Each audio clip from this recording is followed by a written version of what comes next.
মমতা ভিখারি ছিল, জানেন তো নাকি? ওর ভাইপো নাকি বলে ও তো ভিখারি ছিল, আজকে কোটি কোটি টাকার মালিক হলো কি করে? আপনারা ভোট দিয়ে জিতিয়েছেন বলে, তাই তো নাকি? তাহলে আপনার ভোটে কোটি হাজার হয়ে গেল, চলছি না। মসজিদ রাসমন বিজেপি, সেই বিজেপির হাত থেকে বাঁচার জন্যই তো মমতাকে ভোট দিয়েছিলেন নাকি? এ আমাদেরকে বাঁচালো না বিজেপির আইনকে মেনে নিল? জোরে বলুন। তাহলে আগামী দিন মসজিদ মাদ্রাসা বাঁচাবার জন্য নওশাদের মতো আরো অনেক কটা তৈরি করা দরকার। মসজিদ প্রিয়, মসজিদ বাঁচাবার জন্য জান দিতে পারবেন আপনারা? হাত তুলে সাক্ষী দেন। রমজান মাস, আল্লাহ জানি না সেই পরীক্ষা আপনি আমাদের নেবেন কিনা, কিন্তু হাতগুলো যারা তুলেছে আল্লাহ এদেরকে মসজিদের খাদেম হিসাবে, গোলাম হিসাবে, প্রেমিক হিসাবে কবুল করেন। বলুন আমিন। আল্লাহুম্মা আমিন।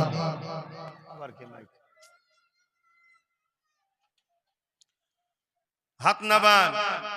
আজ কেন্দ্রের জালিম সরকার ওয়াকাফকে মিটাতে চাইছে না? চাই না। ওয়াকাফ মানে মসজিদ মাদ্রাসা কবরস্থান ঈদগাহ, তাই তো নাকি?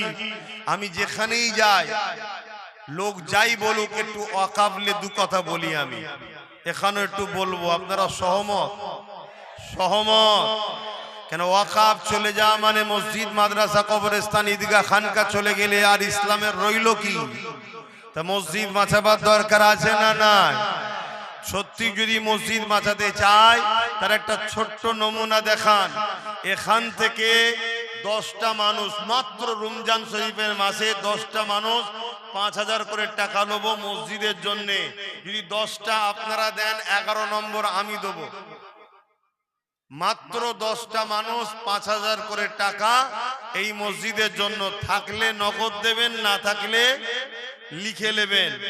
এই 10টা মানুষ হাত তোলেন। প্রথম কে হাত তুলে দেখি? 1টা, 2টো, 3টে, 4টে, 5টা, 6টা, 6টা আর কই? 7টা, 7টা, 8টা, মাশাআল্লাহ 8টা, 9টা, আর একটা বান্দা। 10, 11, আমাকে নিয়ে 12। কিন্তু 12 হলে তো হবে না, বেজোর করতে হবে। কে বেজোর করবেন? 13 কে? ওখানে একজন হয়ে গেছে, 14 হয়ে গেল, সেই জোর হয়ে গেল। এই ইফতারের সময় আর একজন করে বেশি বেজোর করবে না। কে আছে? আর একজন আল্লাহর বান্দা 5000। তুমি তো আগে হাত তুলেছো, গুনে দিছি। কে আছে? কই?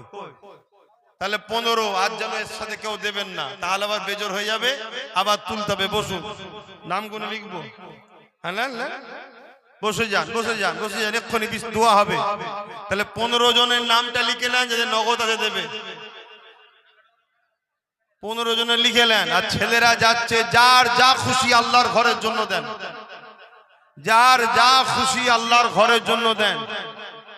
ছেলেরা যাচ্ছে, সবাই তেলাওয়াত করেন। কই কমিটির ছেলে কই? নাম লিখার জন্য যান। 15টা নাম উঠেছে, 5000 করে। তার মধ্যে আমি একজন আছি। রোজার মাস ধার রেখে লাভ নেই, নগদ দিদি কি সব আরো বেশি। দেখি আমার পকেটে আছে কি, ফকির সাহেবের পকেটে আছে, আছে, আছে। কেন থাকবে না? আওলাদে মুজাদ্দেদ দাদা হুজুরকে আল্লাহ এমন নিয়ামত করেছে, দাদা হুজুরের আওলাদদেরকে যদি কেউ মনে করে ঘরে ঢুকিয়ে দেবো আর খেতে দেবো না, সে পাগল ছাড়া আর কেউ নাই। পথটা চলে গেলে তোর সব শেষ হয়ে যাবে রে পাগল। আর দাদা হুজুরের আওলাদ, ও ছোট বাচ্চা ছেলেও, আমার বাচ্চাকে অনেকে মুসাফা করে নজরানা দিতে যায়। আমি খবরদার দেবেন না, আমি দিতে দিই না। কেউ যদি হাত বেরিয়ে আমার বাচ্চাকে দিতে দেয়, আমি দিতে দিই না। নজরানা দিয়া সুন্নাত, না এখন দেবেন না। কথা বুঝে আসছে? ওটা আলাদা বিষয়। যাই হোক, এটা দাদা হুজুরের একটা কবুলিয়াতের সিলসিলা। এই সিলসিলাকেও মিটাবার চেষ্টা চলছে। আমি রোজার মাস ওইদিকে বেশি আর যাচ্ছি না, কারণ ইফতারের ব্যাপার আছে। ছেলেরা গেছে, যার যা খুশি দেন। আমি সংক্ষেপে এতটুকু শুধু বলবো, মসজিদকে বাঁচাতে আপনারা চান? একটু হাত তুলে তুলে বলুন, চান? ওয়াকাফকে বাঁচাতে চান? কবরস্থান ঈদগাহকে বাঁচাতে চান? হাত নাবান। মসজিদ, মাদ্রাসা, কবরস্থান, ঈদগাহকে মিটাচ্ছে কেন্দ্রের সরকার। আপনারা জানেন তো কোন জোরে মিটাচ্ছে ভাই? বলুন বলুন। রাজ পাওয়ারে। যদি বেটাদের দম থাকে সামনাসামনি আসুক না, কে রাজ পাওয়ার ছেড়ে দিয়ে সামনাসামনি এসে জুলুমটা করুক না। এই কথা শুনছেন তো নাকি? হ্যাঁ, আমরা 100ই জালিমদের 1000 যত উপরে ভারী হয়ে যাব। কথা বুঝে আসছে না? নাই বলুন ইনশাআল্লাহ। হ্যাঁ, কিন্তু ওরা রাজ ক্ষমতা দিয়ে আইন তৈরি করে জুলুম করছে, তাই তো নাকি? বলুন, ওদের হাত থেকে মসজিদকে বাঁচাবার জন্য আমাদেরও রাজ পাওয়ারের দরকার আছে না নাই? তো সেই রাজ পাওয়ারটা সামনে দিন আসছে, আপনারা কাকে সাপোর্ট করবেন একটু ভেবে চিন্তা করা দরকার তো নাকি? আপনি বলবেন রোজার মাসে কথা বলছে কেন? না, আরে আপনি যখন ভোটটা দেবেন আপনার তো ভাবা দরকার আমার এই ভোটটা ওয়াকাফকে বাঁচাবার জন্য যাচ্ছে না ওয়াকাফকে মিটাবার জন্য যাচ্ছে, এটা ভাবা দরকার আছে না নাই? আপনি ভাবছেন এই ভোট দিলে আমি কি পাবো, চাকরি পাবো না ভাতা পাবো, এটা যেমন ভাবছেন, তা আমি একটা হুজুর, আমি তো এটা আপনাকে বুঝাবো যে চাকরি ভাতা যাই বলেন ওটা আপনার দুনিয়া, দরকার আছে আপনি ভাবছেন, ভাবু, আমি নিষেধ করছি না, কিন্তু আপনি এটা ভাববেন না যে আমার ভোটটাই মসজিদের দুশ্মন শক্তিশালী হচ্ছে না মসজিদের দুশ্মনের যারা বিরুদ্ধে লড়াই করবে, মসজিদের পক্ষে যারা তারা শক্তিশালী হচ্ছে, একটু ভাবা দরকার আছে না নাই? একটু জোরে বলুন। আমি জানি রাজনীতি মসজিদ, মাদ্রাসা, কবরস্থান, ঈদগাহ, মন্দিরের জন্য নয়, রাজনীতি মানুষ সেবার জন্য, আমি জানি, কিন্তু আমরা এটা ভাবছি, কিন্তু একদল লোক রাজনীতির ক্ষমতায় আমাদের মসজিদকে মিটাচ্ছে, হ্যাঁ কি না? এই যে নিউ টাউনে জোর করে দেখুন রাজ্য সরকার বিশেষ একটা ধর্মের স্থান করছে, ওটা কি শাসকের কাজ? তারপরেও করছে, চলো তোমার মন গেছে, কিন্তু পাশে আমার মসজিদটা আমি করছি তুমি করতে দিচ্ছ না কেন? তাহলে শাসক তুমি আমার মসজিদের দুশ্মন, তাই তো নাকি? তাহলে আপনি যখন ভোটটা দেবেন আপনাকে তো ভাবা দরকার যে আমার ভোটটা মসজিদের দুশ্মনকে শক্তিশালী করছে না, তো এটা বলা দরকার আছে না নাই? আমি আমার বাপ, আমার মা, আমার ভাই বোনকে শিখাবো তো নাকি? একজন পীরের আওলাদ বা একজন ইসলামের প্রচারক হিসাবে আমি আমার কওমের মানুষকে বুঝাবো, হ্যাঁ কি না? তাহলে বলুন, আগামী দিন তো ভোট আসছে, কদিন পরেই তো ভোট হবে, আপনি কি ওয়াকাফের দুশ্মন বিজেপিকে ভোট দেবেন? মসজিদ মাদ্রাসার দুশ্মন বিজেপিকে ভোট দেবেন আপনি? আপনি কি তাহলে ওই বিজেপির আইনকে যে মেনেছে আমাদের রাজ্যের টিএমসি সরকার, একে ভোট দেবেন? জোরে বলুন। যদি দেন হয়তো আপনাকে 1500 টাকা মাসে ভাতা দেবে গুটকা খাওয়ার জন্য, হয়তো আমার মা বোনেদেরকে 1500 টাকা হাত খরচ দেবে, হয়তো মরে গেলে 200 টাকা কাফন কিনতে দেবে, 2000 টাকা, এটা ওটা হয়তো দেবে, আমি অস্বীকার করছি না, কিন্তু আপনি বলুন এগুলো যে দিচ্ছে এগুলো ওরা দয়া করে দিচ্ছে না আপনাদের জিনিস আপনাদের ঘরে ঘুরিয়ে দিচ্ছে? এবং যতটা আপনাদের তার 0% আপনাদের ঘরে দিচ্ছে না কেন? ওরা ছিল একদিন ভিখারি, মমতা ভিখারি ছিল, জানেন তো নাকি? ওর ভাইপো না কি বলে, ও তো ভিখারি ছিল, আজকে কোটি কোটি টাকার মালিক হলো কি করে?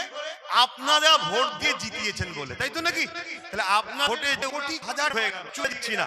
মসজিদ দুশমন বিজেপি, সেই বিজেপির হাত থেকে বাঁচার জন্যই তো মমতাকে ভোট দিয়েছিলেন নাকি? এ আমাদেরকে বাঁচালো না বিজেপির আইনকে মেনে নিল? জোরে বলুন। তাহলে আগামী দিন মসজিদ মাদ্রাসা বাঁচাবার জন্য নওশাদের মতো আরো অনেক কটা তৈরি করা দরকার আছে না নাই? যাকে ভোট দিলে আমার রুজি রুটির কথাও বলবে এবং কমসে কম আমার মসজিদ যদি তৈরি নাও করে আমার মসজিদকে যেন বাঁচায় এ চেষ্টা যেন করে, তাই তো নাকি? না তৈরি করো, কমসে কম বিরোধীও যেন না করে, তাই তো নাকি? তাহলে এই কথাটা আমার বলা আপনাদের ঘরে কি অন্যায় হলো? এটা আমার কমকে আমি বলবো না যে আপনার একটা ভোটেতে ইসলাম বিদ্বেষী শক্তিশালী হয়ে গেলে পুলিশ নিয়ে এসে আমার মসজিদ ভাঙবে, আপনি সেই লোককে ভোট দেবেন না, কথা ঠিক তো নাকি? আপনাদের এই পাশের বিধানসভা যে এমএলএ আছে নামটা হয়তো মুসলমান কিন্তু বেঈমান কাফের, ও নিজে প্রথম বলেছিল যে দিল্লি গিয়ে আন্দোলন করো, ওয়াকাফের জন্য দিল্লি গিয়ে আন্দোলন করো, বলেছে না বলেন? তাহলে ওই রকম শয়তানকে ভোট দিয়া কি কোনো ইমানদারের উচিত হবে? কারণ ও যদি যেতে আগামী দিন মসজিদ মাদ্রাসার বিরুদ্ধে যখন আইন হবে, ও তার বিরুদ্ধে লড়বে না, ও বেঈমান মমতার হয়ে লড়াই করবে। অথচ আমার মসজিদের হয়ে একটা কথা বলেছে, মাদ্রাসার হয়ে বলেছে, উপরন্ত কি বলেছে, দিল্লিকে আন্দোলন করো বলেছে না বলেনি? তাহলে এই সব শয়তান যখন আগামী দিন আমাদের কাছে আসবে ভোট চাইতে, তাহলে একজন মসজিদ প্রেমিক হিসাবে, মাদ্রাসা প্রেমিক হিসাবে, কবরস্থানে আমাদের মুর্দা যারা রয়েছে সেই ইজ্জত রক্ষার স্বার্থে আমাদের কি বলা উচিত নয়, এই শয়তান তুই তো বলেছিলি দিল্লিকে আন্দোলন করতে, যা দিল্লিকে ভোট চা, আমরা মসজিদ মাদ্রাসা দুশ্মনদের ভোট দেবো না, বলা দরকার আছে না না? বলুন, বলা দরকার আছে না না? আল্লাহ যেন আমাদেরকে এই রোজার মাসের পবিত্র মাসে মসজিদ প্রেমিক বানান, মাদ্রাসা প্রেমিক বানান, এক কথায় ওয়াকাফের দুশমনদের বিরুদ্ধে লড়াই করার আল্লাহ যেন ক্ষমতা দেন। বলুন আল্লাহুম্মা আমিন। আচ্ছা, এই যে কথাগুলো বললাম, এটা কি রাজনীতি হয়ে গেল না ইসলামের দুশমন রাজনীতির অশুভ শক্তির বিরুদ্ধে বললাম? আমার দেশের রাজনীতি তো এরকম নয়, এরা তো রাজনীতির নামে সংবিধান বিরোধী কাজ করছে, তাহলে এদের বিরুদ্ধে বলা দরকার আছে না নাই? তাহলে আমার শেষ কথা এতটুকু মনে রাখবেন, আল্লাহ রসুল বলেছেন, কেউ জালিমকে, কোন মুসলমান যদি, বন্ধু শুনছেন, জালিমকে, এতগুলো রেকর্ড হচ্ছে মিডিয়ায়, রেকর্ড করছো তো ভাইরা, হচ্ছে তো, রেকর্ড থাকবে তো, এতগুলো মিডিয়ার সামনে চ্যালেঞ্জ দিচ্ছে, আপনারাও শুনছেন, এই হাদিস যদি পৃথিবীর কোন মুফতি, মৌলানা, মুহাদ্দিস যদি কেটে দিতে পারে, আমি সারা জীবন তার গোলাম হব। কথা বুঝে আসছে? আল্লাহ রসুল বলছেন, মিশকাত শরীফের হাদিস, মন দিয়ে শুনছেন, মা বোনেরা শুনছেন, কোন মুসলমান যদি জালিমকে শক্তিশালী করার জন্য তার সাথ দেয়, ওই মুসলমান ইসলাম থেকে বেরিয়ে যাবে। যে ইসলাম থেকে বেরিয়ে যায় তার ঈমান থাকে, যার ঈমান থাকে না, তার নামাজ, তার রোজা, তার হজ, তার যাকাত, তার দান, তার খায়রাত, সে যতই বলুক আমি মোল্লা, আমি মুসলমান, সে কি জান্নাত পাবে?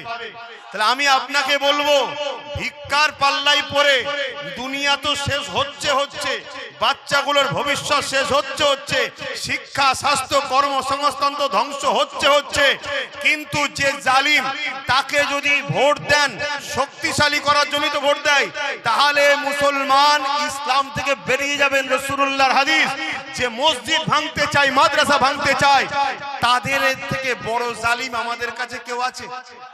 তাহলে বলুন, মসজিদ, মাদ্রাসা, ওয়াকাফকে বাঁচাবার জন্য ভোট কাকে দেবেন, দিদিকে না মুদিকে? বলবেন তো কাকে দেবেন? কারণ এরা দুজন টাকার উপিট, এরা দুজনই ওয়াকাফের দুশমন, মসজিদের দুশমন, মাদ্রাসার দুশমন। দুর্গাপুরে রাজ্য সরকার বোলডুজার দিয়ে মাদ্রাসা ভেঙেছে না ভাঙেনি? এবার আমি যে কথাগুলো বললাম যদি ভুল হয়, তাহলে আমার বিরুদ্ধে রাজ্য সরকার, সে তো ক্ষমতায় আছে, একটা কেস করুক, একটা মামলা করুক, তার পুলিশ, তার ক্ষমতা, সেন্টারে তারই ভাই বসে আছে, কি বড় দাদাকে বলুক, বলে আমার নামে কেস করুক, আইনত ব্যবস্থা করুক, আমি যদি মিথ্যা বলে থাকি আমার শাস্তি হওয়া দরকার আছে না না? কিন্তু তা না করে এই নামে মুসলমান এই সব বেঈমানগুলোকে দিয়ে গাল পাড়াচ্ছে, কখনো মাকে গাল দিচ্ছে, কখনো বাপকে গাল দিচ্ছে। এরা ভাবছে হুজুরের ছেলে তো, মা বাপ গাল দিলে হয়তো এরা ভয়ে সরে যাবে। রে